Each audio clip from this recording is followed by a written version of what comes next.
convicted to live the kind of lives that people will actually ask us about the hope that we've got, because we're putting our hope out there for other people to see. I just pray that as a result of studying the Word tonight, we'll be a little more shaped into the kind of men you want us to be, and a little bit more informed and a little bit better prepared for the discussions that could come our way. We just want to do the best with opportunities that you give us, and so I'm asking your blessing on our time together tonight to that end. In Jesus' name I pray. Amen. All right. We are in Zechariah, the 10th chapter. Just a quick overview here. 3 books comprise the period that we usually refer to as the post-exilic, after the exile. Which exile are we talking about? Babylon. Babylonian exile. How long approximately did that exile last? 70 years. 70 years. At the end of 70 years, when they came back, not everybody came back. Why didn't everybody come back? Because they were having a pretty good life there. Yeah, nobody wanted to go. And when they ended up there, Jeremiah did tell them through God to plant gardens and build homes. And so a lot of them did, and as a result, they didn't want to come back. Which history books, 2 in particular, cover this period of time after the exile with the return of God's people? Ezra and Nehemiah. Yeah, Ezra and Nehemiah. There's one other book we usually refer to as a history book. It's really just this one story. Esther. That'd be the story of Esther, that's right. So those are the 3 history books. These are the 3 prophetic books.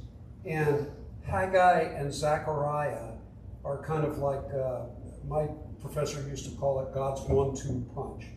And Haggai, much briefer and much older. Zechariah is the younger guy. And we tried to point out some hints to that as we went through the earlier chapters. The one unique thing about the book of Zechariah, however, is Haggai presents the message to the exiled people. And Zechariah is going to present pretty much the same message in a different way. But what is the message that Haggai presented to the exile? Those returning from exile. Why did God have to send these prophets in the first place? What was the issue? Building the temple. Building the temple. And they hadn't done it. Yeah, when they came back under Ezra, one of the first things they did is they laid the foundation for the temple. And then it sat there for a long period of time, and nobody completed the work. It was just the foundation. Why didn't they complete the work? They had to put 2 stories on their 1-story house. Building their own homes. And not just building their own homes, they were doing the extra, and it was kind of like the, forgive me for some of these illustrations, but it humors me sometimes when I hear people talk, younger guys, I want to get financially set before I get married. And I'm kind of like, it's never going to happen. There's so many things in life never going to happen, right? And when we tell ourselves, once I get my life together, then I'll start serving God, you will never get your life together. Doubly so. Because according to Haggai, God's not going to let you get your life together because your priorities aren't straight, right? So he said, get your priorities straight. Well, they got their priorities straight. They started to work on the building again. And they were still upset. Why were they still upset? Too small. It was too small. That's right. That's exactly right. When they saw it, it was some of the older people, and they'd have to be pretty old, right? Yeah. It must have been children who saw the former temple in its former glory. They were really depressed with what they saw, right? There was also though the problem that people were like, okay, we're putting God first. Why aren't we making more money? Why aren't the crops coming in? And what was Haggai's answer to that? I like be patient. It's going to come. That's exactly right. It's real easy to make things bad. It takes a while to make them good again.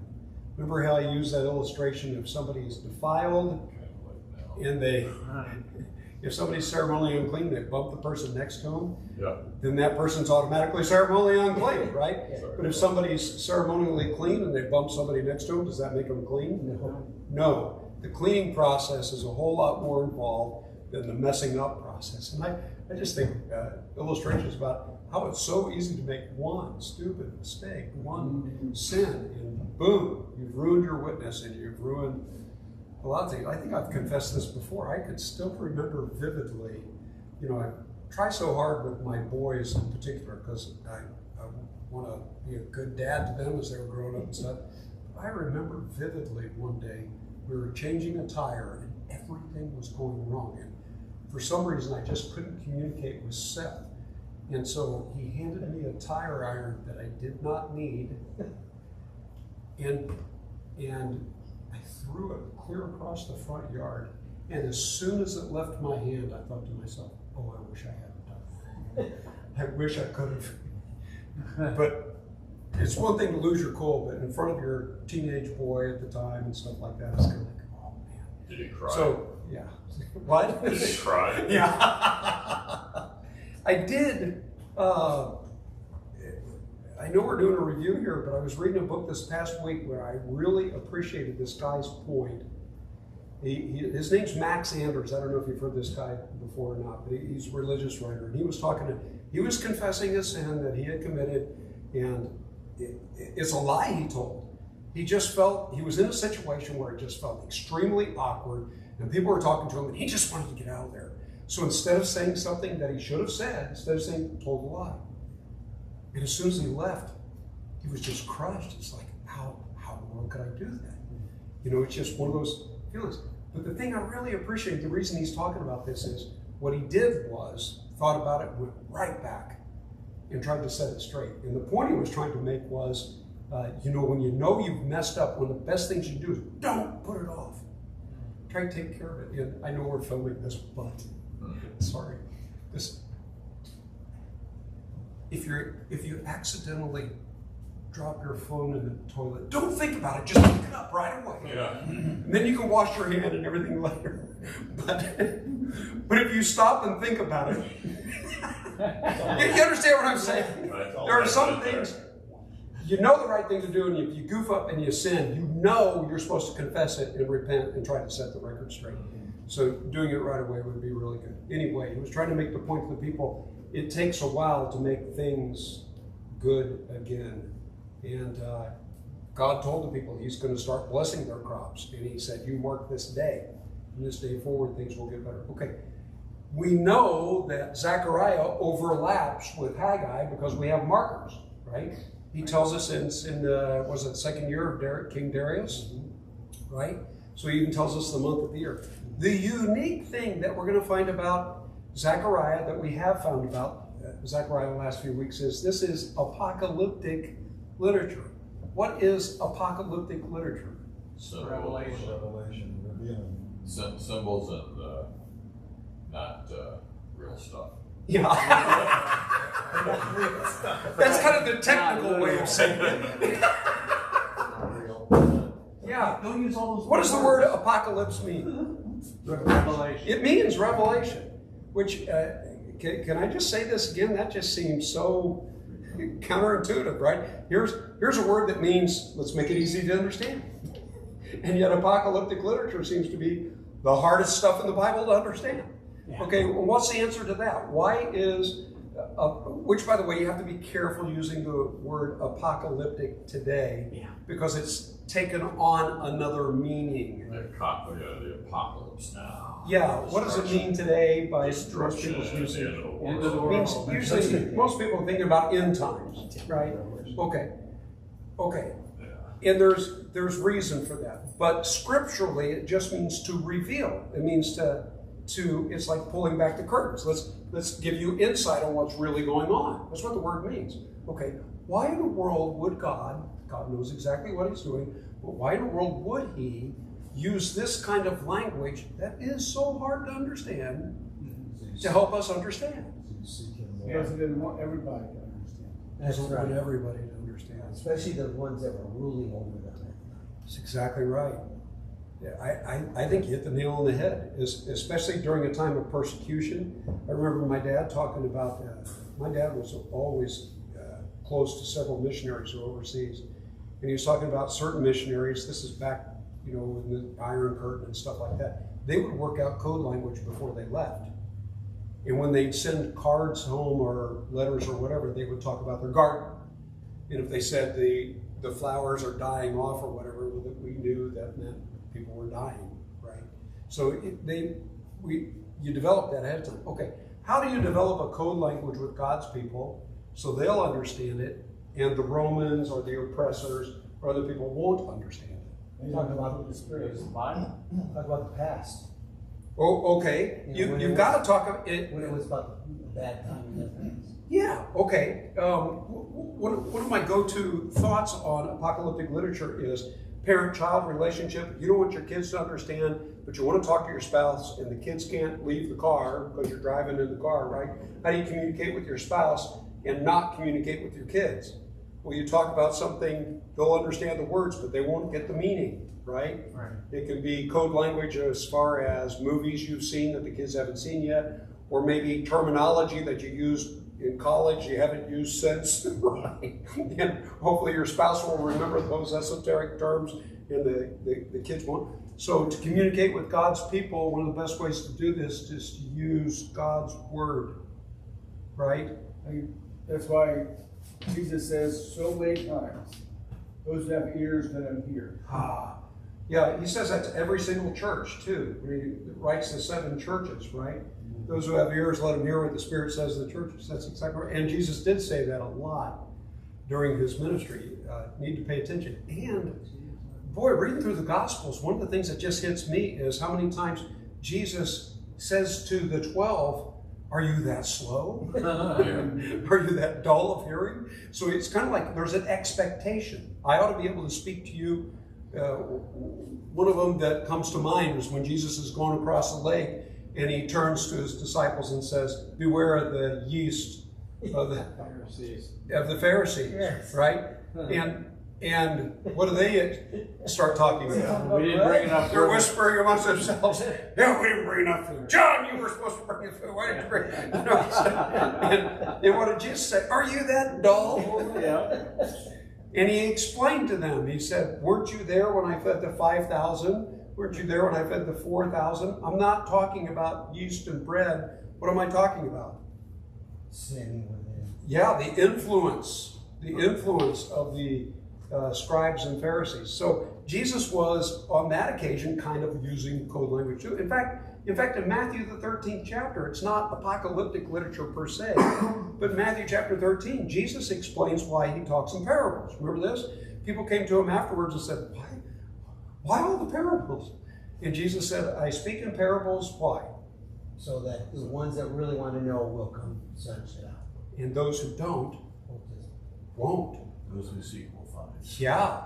In fact, he quotes Isaiah chapter 6, where it talks about the people ever hearing and never learning, right? So some people are just going to sit there and listen to the story, the parable, and say, "I have no idea what that means," and then they're going to go home. It's kind of like, what a waste of time. If you don't know what it means, why not try to figure it out? Okay, that's all background for this concept of apocalyptic literature. So I think this is extremely important because we're still in the Old Testament. He's going to be using some code language, if you will. It's going to be a bit challenging. We've already seen this. We kind of got used to this, though, in the first half of the book, though, because he had all these night visions. Remember those? Yeah. And through the night visions, he actually explained a lot of what is taking place, right? Just like in Revelation chapter 1, when it starts off, I know chapters 2 and 3 are not apocalyptic because of the letters to the churches. But in chapter 1, when he starts talking about the lampstands and he talks about the stars and stuff like that, right off the bat, he's holding a sword in his mouth, all this stuff, and it's kind of like, whoa, what does it mean? The very last 2 verses of chapter 1, he says, by the way, here's a hint. The lampstands are the churches, and the stars are the angels to the church. So there are times where if you just keep reading, he actually explains what he's saying. Okay, I'm just trying to make an argument or remind us that that's what we need to do with symbolic language, where it's obvious that it's symbolic. Tonight we're going to see that Zechariah is told to get 2 staffs, right? He's going to play the role of a shepherd, but instead of just having 2 staffs, he's supposed to give the staffs names, right? I don't know if any famous baseball people gave their bats names or whatever, but this is this is kind of, unique, interesting.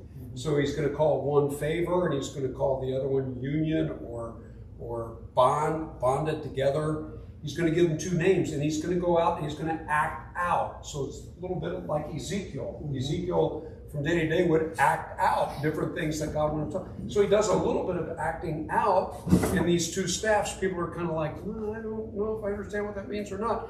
And then when they start to understand, he takes one of the staffs and he just breaks it. And it's kind of like, well, that's not good, right? So you obviously get at one level, but he's telling us at a little bit deeper level what's going on. That's what we're going to be reading about in chapter 11 tonight, but we haven't finished chapter 10. Chapter 10. So I do, since we're breaking this up, I've got to draw your attention back to chapter 9. In chapter 9, verses 9 and 10, it's obvious, especially verse 9. This is definitely talking about the coming of Jesus. And we don't have to guess because the New Testament tells us that, right? When you read in Matthew chapter 21, verse 5, it quotes Zechariah chapter 9, verse 9, and says this is what the prophet Zechariah was talking about. Okay. There are some other hints here, but we are definitely talking about some prophecies that are going to be fulfilled when Jesus comes. Let me just put it that way, okay? So we left off, where were we? Verse 8, chapter 10, verse 8? 9. Is that about right? Yeah. Okay, let's go ahead and have verses, Willie, I'm going to start with you. We'll go around this way. Let's have verses 8 through, let's go all the way to the end, 8 through 12. I will signal for them and gather them in. Surely I will redeem them. They will be as numerous as before. Though I scatter them among the peoples, yet in distant lands, they will remember me. They and their children will survive, and they will return. I will bring them back from Egypt and gather them from Assyria. I will bring them from Gilead and Lebanon, and there will not be room enough for them. They will pass through the sea of trouble. The surging sea will be subdued, and all the depths of the Nile will dry up. Assyria's pride will be brought down, and Egypt's scepter will pass away. I will strengthen them in the Lord, in his name they will walk. Okay, very good. To me, this is kind of a classic example for apocalyptic literature, for symbolic language, because we are talking about something, there's always a truth that God's trying to communicate, but he's using images here that are kind of samplings of different periods of history, right? When you read in verse 11, what sea do they pass through? What's a sea of trouble? But what does that make you think of? Mine says, I'm sorry. Yeah, what does yours say? Is Egypt. That is the way that this is translated. Yeah. Well, doesn't that make you think of them leaving Egypt and coming through the Red Sea? Okay, well, that would be a different time than the captivity of. Well, look back up in verse 10. I will bring them back from Egypt. That happened a long time ago. And then he says, I will gather them from Assyria. When did Assyria take people away? Well, that was the In northern of tribes. Israel, Yeah, that would be much later in there, but it's hindsight to them, but it's two different periods of history in the past. Okay, so he's talking about bringing the people back at different times, just like God delivered them out of the land of Egypt and wanted to take them to the promised land. They ended up in the wilderness, but God's plan was to take them to the promised land, right? So God had great plans for them and delivered them. He's picking a couple of different events where God has done that in the past to picture something that he's going to be doing in the future. And how do we know that? Go back up to verse, I know this was last week, but go back up to verse 6. It says, I will strengthen Judah and save the tribes of Joseph. Who are the tribes of Joseph? That's Israel, old Israel. Old Israel. And Hosea has already made the point that these are not my people. Okay, we have to go back a little bit further. We did this last week, but we already talked about those coming from Gaza, from Ashdod, from those who have the blood between their mouths. I'm going to take that out. In other words, he's talking about people who used to be involved in all sorts of pagan practices. So he's talking about a people in the future who are going to include people who are Gentiles, right? So both Gentile and Jew. And how many of these people will there be? We'll come back to 10:10. When he brings them all back, there's not going to be room enough for them.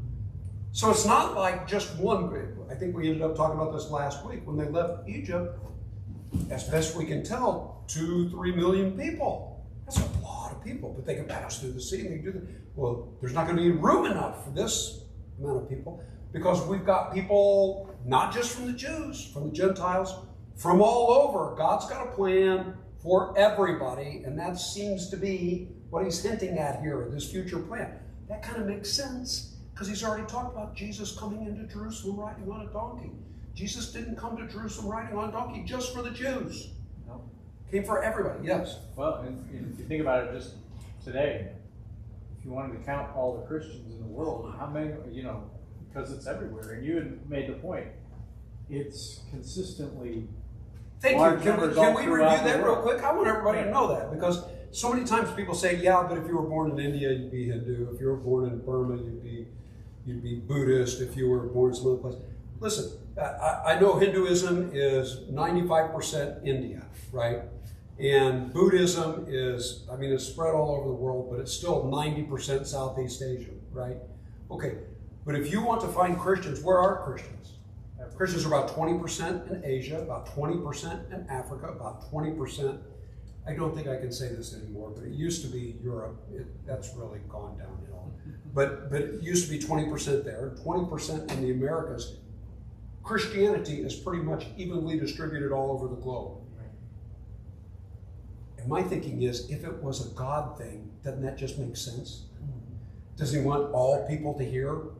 And it has happened. In fact, I think a real point can be made that it has happened from the very first century. There's several times when they came to Thessalonica, they said, these people who've turned the world upside down have come here too, right?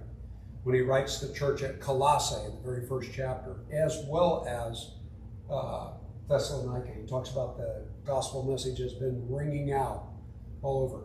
We actually have evidence that some of the earliest missionary works outside the Bible, because in the Bible we've got it through Asia Minor, right, which would be Turkey today. Outside the Bible, we have early evidence of going down to Africa. Ethiopia is one of the earliest places of Christianity, right? And so it's no surprise that centuries later, when missionaries would come to some of these lands where they thought nobody had ever heard, they already knew something because the message had already gotten there. So, yeah, I'm thinking it kind of goes along with this idea. God does want his message to get out there. What was it, when all the God idols and then the empty one for the unknown God? Yes. Was it John Athens. or something? Yeah. John said that's the one I want to talk to you about. Yes. Yeah. Yeah, there's some authors that have suggested that the book of Acts ends before Paul dies because the gospel's gone out everywhere. Yeah. And that was the point of the book of Acts. It sure is. The very last word in the Greek language is translated unhindered. Yeah. That's the last word of the book. Because a lot of times when you're reading the book of Acts, it's kind of like, whoa, what happened to Paul? Exactly. Mission accomplished, essentially, right? Yes, Right. yes. Thank you for that reminder. That's good. Okay, so I really think that's what he's alluding to. And why is he saying that to the people now? He's trying to give them hope. God's got a plan. God's got a plan. So let's have verses 1 through 3 of chapter 11. Open your doors, Lebanon, so that fire may devour your cedars. Wail, your juniper, for the cedar has fallen. The stately trees are ruined. Wail, oaks of Bashan. The dense forest has been cut down. Listen to the wail of the shepherds. Their rich pastures are destroyed. Listen to the roar of the lions. The lush thicket of the Jordan is ruined. Okay, this is, again, I'm glad we talked a little bit about apocalyptic literature before we started reading tonight, because this is kind of like, what in the world is he talking about? Does he care about the trees? I don't think he cares about the trees. Well, of course, God cares about trees. I don't mean that. What I mean is, I think he's talking about something else. When it talks about opening up the doors of, where is Lebanon? On the coast, just north of Israel. North. Yeah, it is along the coast, but so is Israel. But it's north, right? So the doors of Lebanon would be the mountain passes, right? That's the way you come through. You come through a door, right? So they're coming through the doors, and what's happening? They're devouring the cedars. Well, if we're talking about enemy armies coming from the north, which when they came because of the way the terrain laid out, and especially because of the rivers, they would come from the north, right? So when they come down through the north and they're devouring the cedars, which, by the way, I find this kind of interesting. Your translation's like mine, cedars, and then it goes to juniper. But a lot of Hebrew authors will translate it cedars and then cypress. That's why I have Cyprus. You have cypress. That's probably a little bit better translation. I'm sorry, which verse? Are we talking about? Verses 1 and 2. When it goes at the end of verse 1, it's cedars, and then 2, it goes to... Yeah. Okay. Is yours cypress? Cypress. Okay, cypress I is have pine. probably a better translation, which is interesting to me. Yeah. Wow, pine tree. Pine tree. It's not Pine. Somebody really messed What that up. old pine tree for the cedar has fallen? I have dogwood. I have dogwood. No, not. Okay, Yeah, fir tree. yours has fir? Oh, Okay, well, that's kind of pine. Softwood. Okay, but here's the deal. The cedars, especially in this region, were much more highly regarded. It was a much more precious wood. So the cedars, in all likelihood, if we're going to make a distinction here, and I think maybe he's hinting at this, we're talking about the powerful leaders are going to fall, as well as the ordinary people are going to fall, right? So the cedars, as well as the cypress or juniper or fir or pine or whatever, all those kinds of trees. And what's going to happen to them? Well, the oaks of Bashan, the dense forest has been cut down. Why? Because they've come through these open doors, so the invading forces. It's a picture of a lumberjack coming through, right? But we get the picture, it's enemy forces coming through, right? Okay. Problem here is, though, this is not talking something in the past. From his perspective, this is something in the future. And we've already been talking about the Christian age, and we know that because he's already been talking about Jesus. So who could he be talking about? I just want to drip some water on this, because the Jews who rejected Jesus in Jesus' day, they didn't just shut down the temple when the veil ripped, right? Because when Jesus was on the cross, the veil ripped from top up, right? They didn't shut it down. So God shut it down. When did God shut it down? 70 AD. In fact, it's late 66. A lot of times, 67 through 70 would be the attack of whom? Romans. Titus. Romans coming down through Lebanon. I mean, even Babylon, you picture them coming from the north, but this is definitely coming from the north. If you're coming down here, we're talking about them wiping them out. And he's going to say some things here that really, really do make you think of 67 through 70 AD with God's judgment on the Jews at that time. So just keep that in the back of your mind as we're reading through here. He goes from the trees, though, and he switches over to shepherds. Did you notice that? Yeah. We're changing our metaphors here. And he's going to go ahead and talk about the two shepherd staffs next. But the shepherd is concerned about the lion, which, by the way, the lion would have been one of the symbols of Rome. Unfortunately, though, it's also a symbol of Babylon. But Babylon's already been defeated a long time ago. Yes? Cedars back then, weren't they a source of great wealth for Lebanon? Yeah, I think it was. Yeah, they were the highly prized ones. Yes, and so with the cedars destroyed, then the wealth goes away, the other things fall away, and then the lions representing Rome, they're upset because one of their sources of income is gone. Yeah, well, yes, they are. But this is probably talking about Rome itself coming through and doing the devastation. Oh. Yeah. I can't be real firm on that. What I can be firm on is judgment is coming, right? I think this is what it's referring to, though, okay? talk about the leaders and everything. Some people just make the point the cedars would represent a higher class of people, and then the cypress would be the lower class of people. And the distinction there would be rich people can't avoid this. And a lot of times it's just the masses who go out and die, but the upper class stays at home. Everybody else dies. It's kind of like, oh no, everybody gets wiped out here. And definitely that's what happened when Rome came in. The upper classes did not get away with anything. In fact, they were the ones causing the trouble. They were the ones causing the trouble in 67 AD. Okay, so he's going to switch metaphors, and let's pick up on this. Let's have visual aid. Visual aid. See what God tells him to do. Verses 4 through 6. This is what the Lord my God says. Shepherd the flock marked for slaughter. Their buyers slaughter them and go unpunished. Those who sell them say, praise the Lord, I am rich. Their own shepherds do not spare them. For I will no longer have pity on the people of the land, declares the Lord. I will give everyone into the hands of their neighbors and their king.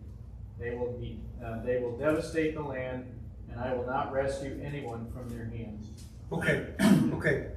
Verse 4, God's going to tell him, and he's actually going to have this, he's going to have these two staffs he's going to actually put on an act for him, right? But he tells him to shepherd the flock marked for. Okay, Doc Smith makes a real point of this. Marked for, in other words, he's talking about a future event. This is something that is out in the future, but I'm going to tell you what's going to happen, okay? So they're marked for this. What kind of people is it that God's going to bring this judgment on? Well, I think we're talking about the upper classes here. Why are we talking about them first? Because they say, praise the Lord, I'm rich. Praise the Lord, I'm rich for doing what? Doing bad things. They think they go unpunished. The buyers slaughter them and they go unpunished, and those who sell them. What are we talking about here? It's probably talking about people trading in human trafficking. And they're doing stuff that's obviously wrong, and they praise the Lord because God's making them rich. This makes me think of a video that Kyle Idleman put out years ago, and he interviewed this guy who was involved in producing pornography. And while he was interviewing the guy said he was brought up in a Christian home, really got away from it, stopped going to church, everything else. And he got involved in video. He was always good with filming things, and he got involved. The most money was to be made in porn, right? And he said, during this interview, he said a lot of things, but the part of the interview that just sticks out to me is he had some meeting. He had to drive up some famous highway in California, because headquarters of the porn industry, whatever. Whatever this famous highway is, he's there, and he has this meeting with Playboy. And it's kind of like, boy, if he can get this contract.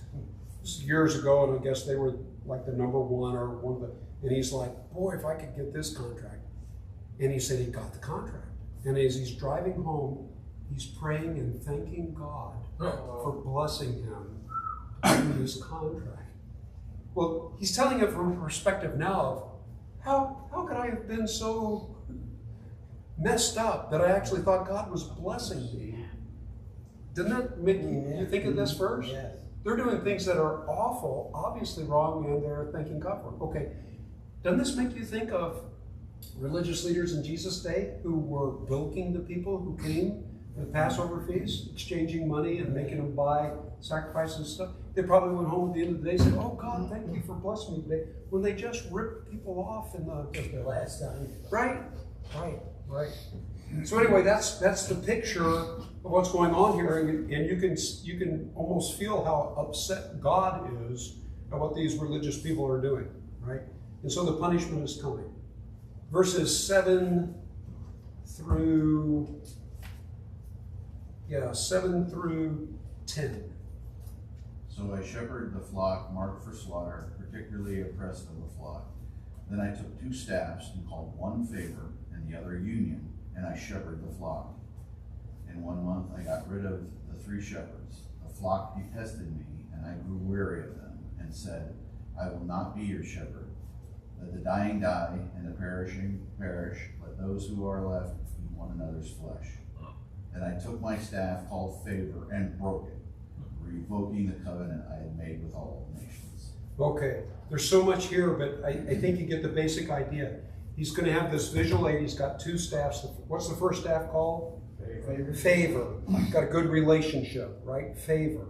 And he says, as I start shepherding the sheep, and a lot of people think that he literally did this. It's not just a speech he's giving. He's actually got some sheep, and obviously he's got some under shepherds working with him, right? But he represents the good shepherd, right? So the good shepherd has these two staffs, and what does he do first of all with the shepherds who are working with him? Got rid of them. Got rid of them. And then what does he say to the sheep? Let the die. He got sick and tired, my word's not biblical, sick and tired of working with these sheep because the sheep rejected the good shepherd. So he says, you know what? You've had your chance. Not just let you die. What is it they're going to do at the end of verse 9? Eat each other's flesh. Yeah, you know, one of the greatest historical sources we've got for the destruction of Jerusalem actually comes from the Jewish author named Josephus. And he talks about some of the atrocities that took place because when Rome finally fell upon, it was a 3-year siege, right? When they came down to Jerusalem, most of the murder and the mayhem took place at the hands of Jews against Jews within the city of Jerusalem. It was just an awful bloodbath. And it makes me think of Jesus' words in Matthew 24, where he talks about it's going to be the worst thing people have ever seen or will ever see. That just really gets me because, I mean, there's been the Holocaust, there's been Mao, who literally starved people to death. He had them dig graves for them after they dug the grave, and then he buried them in them, buried them alive. Millions of people killed. But according to Jesus' estimation of this destruction's the lowest humanity ever got to. Yes? Wasn't this very similar to when Nebuchadnezzar came the last time and laid siege to Jerusalem? Weren't they eating their sons and daughters? Oh, well, that we actually have record of that with the Assyrians because of remember when Elisha and they were talking about them. One of who was the king at that time? Wasn't it Ahab? No. It was after Hezekiah. But anyway, when he ripped his clothes, they saw he had the sackcloth on underneath because he heard about the mothers came complaining to him about we ate her baby yesterday. We're supposed to eat my baby today, or my baby yesterday. We're supposed to eat hers. Yeah, the cannibalism. They have gotten that low at different times. But I think he's conjuring up those kind of pictures again. It's going to be just disgusting. So what does he do with that staff? He breaks it. And why does he break that staff? What's the point he's making? No more favor. Breaking the covenant. Yes. I don't have a relationship with you anymore. Wow. Okay, let's keep reading because that's only the first staff. Let's have verses 11 through 13. It was revoked on that day, and so the oppressed of the flock who were watching me knew it was the word of the Lord. I told them, if you think it best, give me my pay. Hey, stop for just a second. That verse 11 there, when it says the oppressed or the people who were, I forget the Hebrew word here, but it literally means the down and outers, right? Those people, they were watching and they knew it was the word of the Lord. I can't help but to think when Jesus was talking in Matthew chapter 24 about the destruction of Jerusalem, because remember, he talks about the end of times, but he talks about the destruction of Jerusalem, and he says, there are people who are alive today that will see these things happen, right? Well, Josephus is the one who tells us that we don't know of any Christians that died in that. Why? Because Jesus warned them in Matthew 24, when you see The abomination of desolation. I want you to run. I want you to get out of here. And the Christians did. So it was a bloodbath for the Jews, but the Christians didn't die. I think maybe that's the hint of this verse too. They're watching, they knew it was the word of the Lord. Okay, continue at verses 12 through 13, please. I told them, if you think it best, give me my pay, but if not, keep it. So they paid me 30 pieces of silver. Oh boy. Mm-hmm. Yes. And the Lord said to me, throw it to the potter, the handsome price at which they valued me. So I took 30 pieces of silver and threw them to the potter at the house of the Lord. Okay, this is another one we don't have to guess because it's quoted in the New Testament. What's this talking about? Judas. Okay, Judas. Okay, let's get the context here. When he's taking care of these flocks, he says to the people that he's been taking care of the flock of, he says, I'll let you determine what the pay is. What do you want to pay me? And they say, we'll give you 30 pieces of silver. That was an insult. That was a slave's wage, right? And he's the one who's been in charge of the whole thing, and obviously hired 3 other shepherds that he had to get rid of. So evidently it was a big enough operation. They were kind of like, well, I'll let you fill in the blank there. And they fill in the blank, $1.50. Here you go.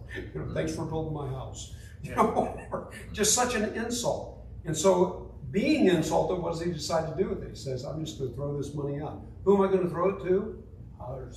Okay, the potter. The potter. Do you have any footnotes on the potter? Pottery and being a potter in intertestamental period was considered one of the lowest of the low jobs. So it's kind of like give it to the street people, right? Just throw the money to them because you've been insulted. At least let them have the money. Well, that's the context in the Old Testament, but we know what it's picturing in the New Testament. This is an insult because the price they paid Judas to betray Jesus is the price of a slave. So it's kind of like, the fact of what Judas did in the first place, but it was a measly amount. Remember when he wanted to give the money back? Yeah. And they said, we can't take it back because it's blood money. So what they ended up doing with the money? Bought the potter's field, yep. Which is, there's another time, I'm thinking at the cross, if one of these guys would memorize the Old Testament, would have just been thinking Psalm 22, when Jesus is on the cross, all the things pierced my hands and my feet, they mocked me, saying, he trusts in God, why doesn't God deliver? If you were there and thinking, well, when they bought the potter's field, these guys already knew the book of Zechariah. If somebody would have been, I don't know, it's like sometimes you have blinders on through life. I think it's another reason why we need each other to hold our feet over the fire and remind ourselves. I don't think it was lost on all of them because I know like Nicodemus, Joseph, and others, that were part of the Sanhedrin and stuff, they probably understood pretty well what was going on. Yes, and do you remember this? They already said, like in John the 9th chapter, anybody who decided to accept Jesus as being from God, they're going to cast him out. Right? And so the blind man got cast out of the synagogue because I love that story because he speaks up boldly to those guys, kind of like, what? You want to be a disciple too? And he's like, how dare you lecture us? Who are you? Lecture us. They kick him out of the synagogue. Yeah. Okay, they already made that decision. Did you realize that other than the Bible, we don't have a record of Nicodemus or Joseph of Arimathea? Even though they were members of the High Council? Yeah. And probably for that very reason, because they were so mad at him, they probably struck their names from the Jewish records. So we don't have Jewish records of them. We have Christian records of them, but not the Jewish records. Are there Jewish records of other members? We do. Oh, really? We do. Yeah. And in fact, not too long ago, this Paul Meyer guy, real big archaeologist, used to teach at the University of Wisconsin. That doesn't sound right. Whatever. Anyway, he talks about what was it, in the 1970s that they discovered. I'm getting everything mixed up now. But the ossuary for Caiaphas. Yes. When they discovered that. Was that in the 1970s or what? Yeah. Bone box. Because when they found this ossuary, which is a casket the size of the longest bone in your body, because after you've been dead a year, they take your remains and they put it in a smaller casket. Anyway, it was heavily ornamented, just lavish and everything. And the inscription on it literally had Caiaphas's name on it. But they did have some records that archaeologists have found. Yeah. And that's a bigger thing too, because lineage and being able to trace your Huge in Jewish community. family back and all that. Yeah, there is a problem though, because in the 1200s we lost a lot of that, and so that's why most Jewish people can't trace their lineage back before the 1200s. So we do have some records, but as far as people being able to trace their lineage there is problems. So I'm confused. The other members of the Sanhedrin, they found. I mean, where did they find these records? Is what I'm curious. Because I thought everything pretty much got destroyed in Jerusalem. Aren't they always unburying stuff in Jerusalem? No, I don't think so. I think I'm going to have to check that out. I'm glad you said this, but okay. Because which one of them, the Mishnah and they started off as oral records. Later on, they were written down. But in Jesus' day, a lot of them were still oral records. And so a lot of those weren't written down till later. And so that's how we got the names of Shammai and Hillel and some of those guys, because it was reduced to writing later. But we also have names of some of the members of the Sanhedrin. I don't know that we have all their names. All I know, though, is we don't have any Jewish record of Nicodemus or Joseph of Arimathea. Okay. And the speculation is because what they did to the blind man, they probably did it to those guys too. That's sensible. It's reasonable. Yeah. Okay. What verse are we on? 14. Okay, 14. Let's go 14 through 17. Then I broke my second staff called Union, breaking the family bond between Judah and Israel. Then the Lord said to me, take again the equipment of a foolish shepherd, for I'm going to raise up a shepherd over the land who will not care for the lost, or seek the young, or heal the injured, or feed the healthy, but will eat most of the meat of the choice shepherd, tearing off their hooves. Woe to the worthless shepherd who deserts the flock. May the sword strike his arm and his right eye. May his arm become completely withered, his right eye totally blinded. Okay. Let me state the obvious, and then again, some of this is hard to decipher and figure out. But the obvious is he's played the role of the good shepherd, and he had these two staffs, right? And he broke the first one. Then later on, he breaks the favor. And the second one's called Union, and he breaks that. In essence, saying the people are no more, right? Then the next thing God tells him to do is, now I want you to play a role of a foolish shepherd. So he played the role of the good shepherd in relationship to people.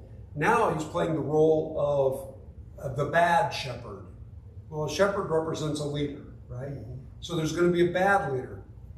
If I'm correct in taking this, the time of Jesus and the people who rejected Jesus thereafter in the destruction of Jerusalem, then the bad shepherd would most logically be the Caesars of Rome.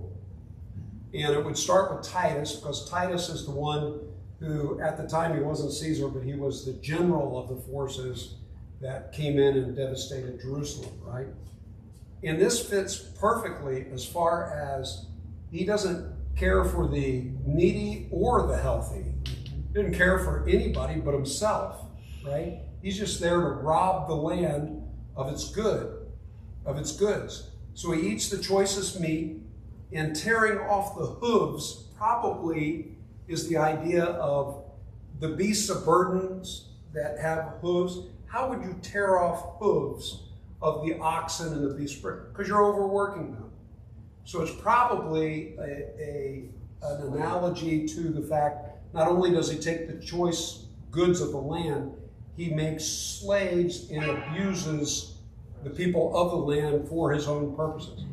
That would fit perfectly with early Roman invasion of the land after the after the destruction of Jerusalem. This idea, and if that's the case, then the idea that his arm will be completely withered and his eyes totally blinded, okay, probably talking about the demise of the Caesars and the blind eye.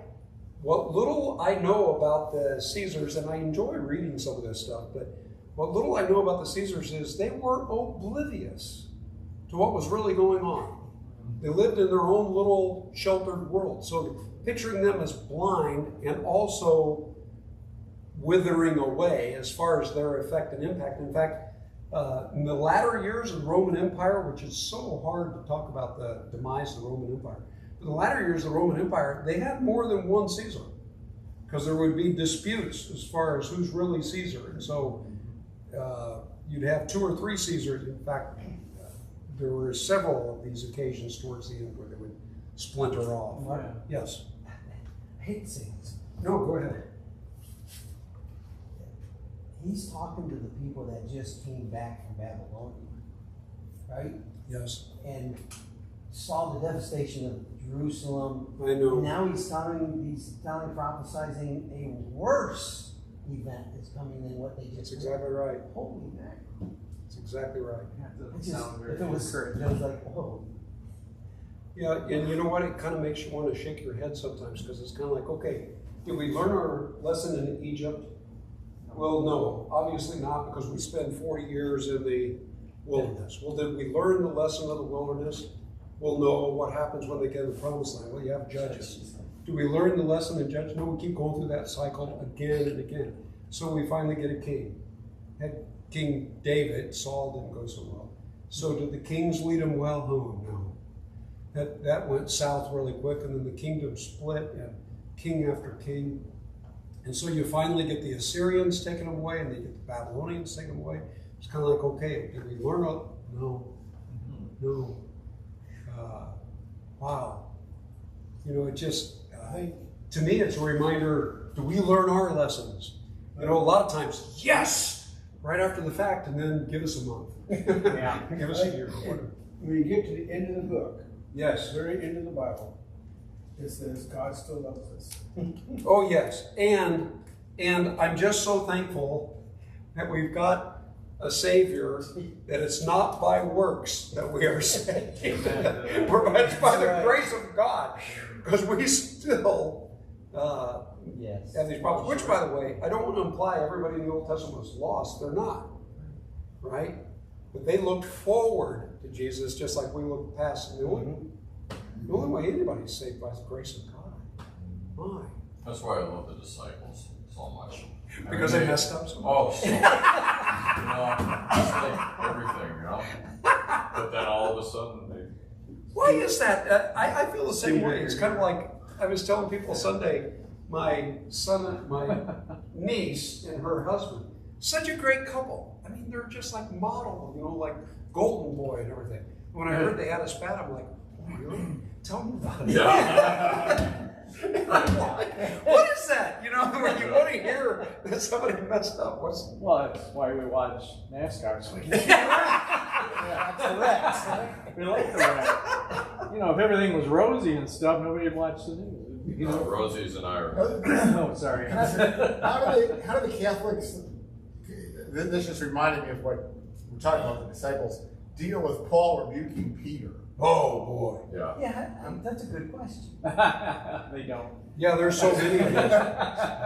That's why I have a real hard time reading some historians, because as I understand it, there wasn't a unified concept of a pope like the 600s. Agreed. Right? But a lot of people want to make the argument all the way back to Right, yes. That's right. Yeah. But even before that,